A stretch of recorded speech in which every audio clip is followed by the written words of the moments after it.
70 yıldan buyon Xitoy ishg'ol ostida turayotgan Sharqiy Turkistondan ayrilib, Turkiyaning Bursa shahrida o'qiyotgan Uyg'ur o'quvchilar vatanda har hit namozdan keyin o'ynaladigan an'anaviy samo usulini bu yil hit namozdan keyin Bursada o'yindi.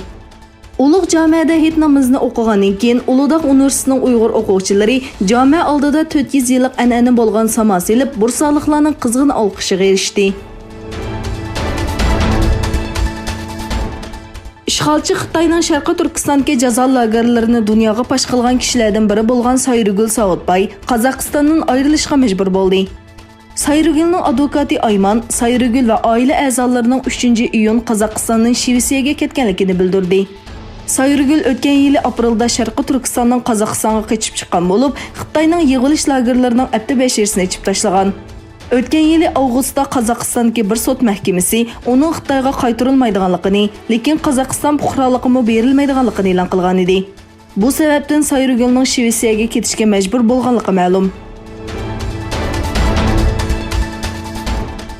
Ak Partiya İstanbul Millet Vekili Mustafa Yeneroğlu ommaviy taratquv hisobida Murat Ulkerga norozilik bildirdi. Murat Ulkerning Sharqiy Turkistondagi Uyg'urlar uchrayotgan zulmlarga pisand qilmasdan biz Xitoyning yinida deyishiga qarshi jamoat fikrining noroziligi kuchaymoqda.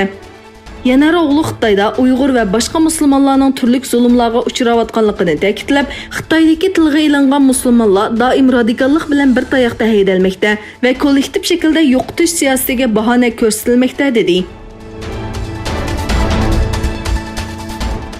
Xitoyning Shangang alayda ma'muriy rayonida Tiananmen voqeasining 30 yilligi munosabati bilan bu voqeada qonli qirg'in qilingan 10 minglarcha kishini xotirlash faoliyati o'tkazildi. Faoliyatni uyushtirgan Shangang ittifoqining bildirishicha, faoliyatga qatnashgan 180 mingdek kishi Viktoriya bog'chisida o'lganlarning ruhiga atab sham yoqqan. Saqchilar qatnashgan kishi sonini 37 ming deb e'lon qildi. Xitoy Tashqi ishlar ministrligi e'lon qilgan sayohat ogohlantirishida Xitoy fuqarolari Amerikaga borsa qo'lga ilinish, so'roq qilinish va amalli xodimlarining nachar muomalasiga uchrash ehtimoli borligini ta'kidladi.